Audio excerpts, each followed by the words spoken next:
নমস্কাৰ আপোনালোক সকলোকে পুনৰবাৰ স্বাগতম নাছমাই মজিদ বন্ধুসকল বলগতে চাওক আজি সন্ধিয়াৰ 7টা গুৰুত্বপূৰ্ণ খবৰ। প্ৰথমটো খবৰ, কংগ্ৰেছ নেতা মৃদুল ইছলামৰ মৃত্যুৰ তদন্ত ঘোষণা মুখ্যমন্ত্ৰী হিমন্ত বিশ্ব শৰ্মাৰ। ছ'চিয়েল মিডিয়া এক্স চেনেলত মৃত্যুৰ তদন্ত ঘোষণা কৰি মুখ্যমন্ত্ৰীৰ বিশেষ পোষ্ট। এই সন্দৰ্ভত শীঘ্ৰে আৰক্ষীক গোচৰ ৰুজু কৰি তদন্তৰ নিৰ্দেশ মুখ্যমন্ত্ৰী হিমন্ত বিশ্ব শৰ্মাৰ। উল্লেখযোগ্য যে কংগ্ৰেছৰ ৰাজভৱন চলোৱা প্ৰতিবাদত অংশ লৈ মৃত্যু হৈছিল জ্যেষ্ঠ কংগ্ৰেছী নেতা তথা অধিবক্তা মৃদুল ইছলামৰ।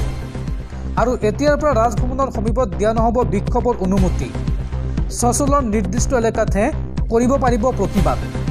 এই মন্তব্য কৰে ৰাজ্যৰ মুখ্যমন্ত্ৰী হিমন্ত বিশ্ব শৰ্মাই।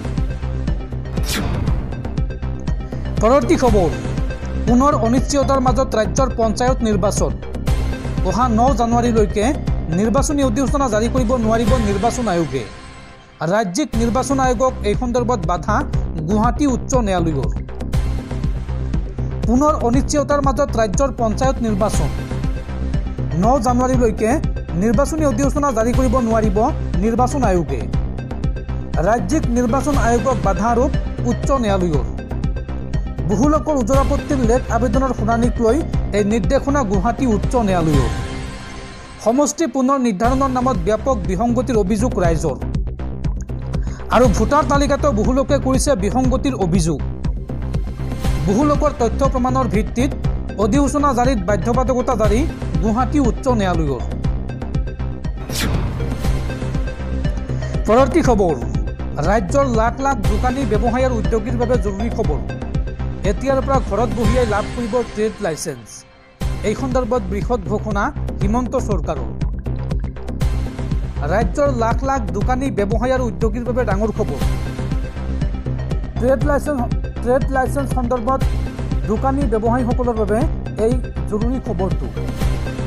এতিয়াৰ পৰা অতি সহজতে লাভ কৰিব ট্ৰেড লাইচেন্স। ইয়াৰ বাবে যাব নালাগে আপুনি কাৰ্যালয়লৈ। ঘৰতে বহি সেৱা সেতু পৰ্টেলত কৰিব পাৰিব আবেদন। অতি সহজতে অনলাইনত দিব পাৰিব কৰ আদিও।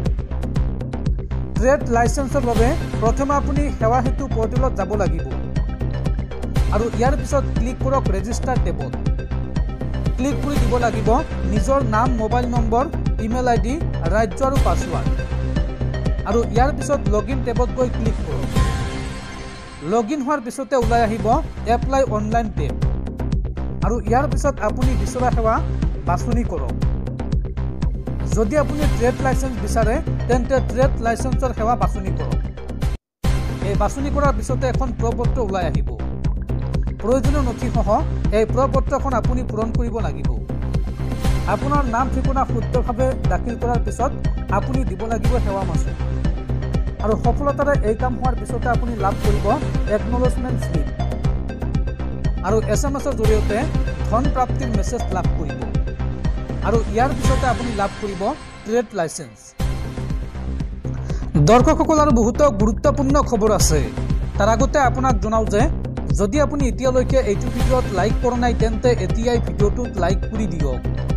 আৰু এনেকুৱা ধৰণৰ ভিডিঅ'সমূহ নিতৌ চাবলৈ চেনেলটো ছাবস্ক্ৰাইব কৰি কাষত থকা বেল আইকনটো প্ৰেছ কৰি ৰাখক। পৰৱৰ্তী খবৰ, আম্বেদকাৰ সন্দৰ্ভত কেন্দ্ৰীয় গৃহমন্ত্ৰী অমিত শ্বাহৰ বিতৰ্কিত মন্তব্যৰ ক্ৰিয়া প্ৰতিক্ৰিয়া অব্যাহত আছে। আৰু এইবাৰ সংসদ চৌহদত উত্তাল প্ৰতিবাদ শাসক বিৰোধীৰ। সংসদত উভয় পক্ষৰ টানা আজোৰাৰ মাজতে আঘাতপ্ৰাপ্ত হৈছে এগৰাকী বিজেপি সাংসদ প্ৰতাপ সাৰংগীক ৰাহুল গান্ধীয়ে গতিয়াই দিয়াৰ অভিযোগ। আৰু ওলোটাই বিজেপি সাংসদজনে সংসদত প্ৰৱেশত বাধা দিয়াৰ দাবী ৰাহুল গান্ধীৰ। পৰৱৰ্তী খবৰ, প্ৰতিবাদ কৰিবলৈ গৈ ৰাজভৱনত কংগ্ৰেছ নেতা মৃদুল ইছলামৰ মৃত্যুৰ পিছতে এইবাৰ গৰজি উঠিছে বিধায়ক অখিল গগৈ।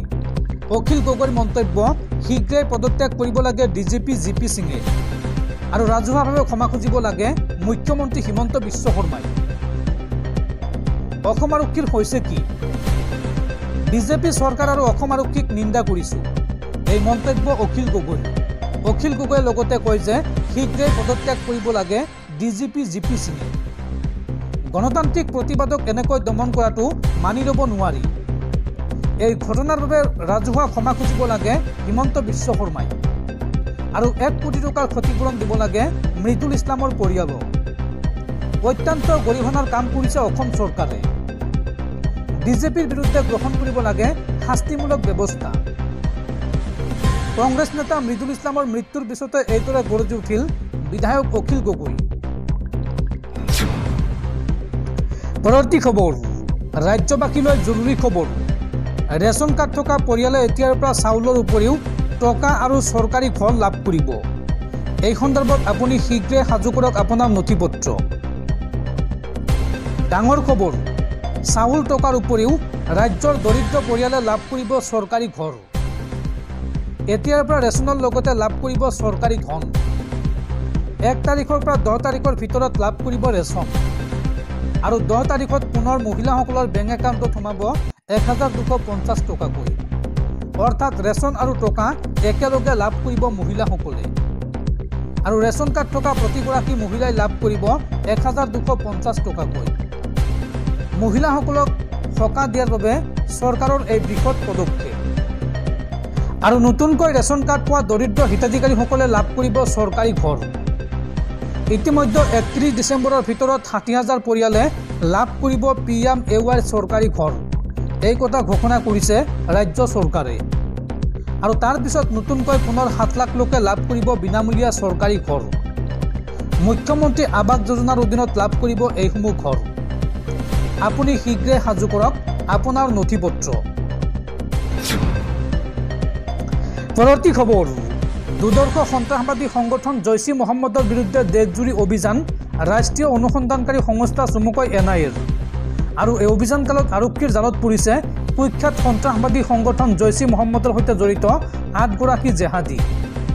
আৰু গুৱাহাটীলৈ অনা হ'ল কেৰালাত গ্ৰেপ্তাৰ হোৱা জেহাদী মহম্মদ শ্বেখক। মাজনিশা গুৱাহাটীলৈ অনা হৈছে পশ্চিমবংগত গ্ৰেপ্তাৰ হোৱা আন 2 জেহাদী ক্ৰমে মিনাৰুল শ্বেখ আৰু আব্বাছ আলী। আৰু লগতে নামনি অসমৰ ভিন্ন প্ৰান্তৰ পৰাও গ্ৰেপ্তাৰ কৰা হৈছে 5 গৰাকী জেহাদীক। তেওঁলোক হৈছে ক্ৰমে জেহাদী ইনামুল হক, নুৰ ইছলাম মণ্ডল, হামিদুল ইছলাম, মুজিবুৰ ৰহমান আৰু আব্দুল কৰিম। পৰৱৰ্তী খবৰ, কংগ্ৰেছ নেতা মৃদুল ইছলামৰ মৃত্যুৰ পিছতে গুৱাহাটীত বৃহৎ প্ৰতিবাদৰ আশংকা আৰু প্ৰতিবাদ ৰোধ কৰিবলৈ গুৱাহাটী মহানগৰ আৰক্ষীৰ তৎপৰতা। গুৱাহাটীত জাৰি কৰা হৈছে 163 ধাৰা। এতিয়াৰ পৰা গুৱাহাটীৰ কোনো স্থানত সমবেত হ'ব নোৱাৰিব 5 জনতকৈ অধিক লোক। মৃদুল ইছলামৰ মৃত্যুৰ পিছতে গুৱাহাটীত বৃহৎ প্ৰতিবাদৰ আশংকা আৰু এই প্ৰতিবাদ ৰোধ কৰিবলৈ গুৱাহাটী মহানগৰ আৰক্ষীৰ তৎপৰতা। প্ৰতিবাদী কাৰ্যসূচী, ধৰ্ণা, শ্লোগান আদিত বাধা আৰক্ষীৰ। গুৱাহাটীত নাগৰিক সুৰক্ষা সংহিতাৰ 163 ধাৰা জাৰি। কোনো স্থানত সমবেত হ'ব নোৱাৰিব 5 জনতকৈ অধিক লোক। ৰাজধানী দিছপুৰৰ 1 কিলোমিটাৰ বেখাৰ্তত প্ৰতিবাদ নিষিদ্ধ কৰা হৈছে আৰু গুৱাহাটীৰ প্ৰান্তে প্ৰান্তে আৰক্ষীৰ তীক্ষ্ণ নজৰ ৰাখিছে। পুনৰ প্ৰতিবাদৰ আশংকাত গুৱাহাটী আৰক্ষীৰ এই নিৰ্দেশনা।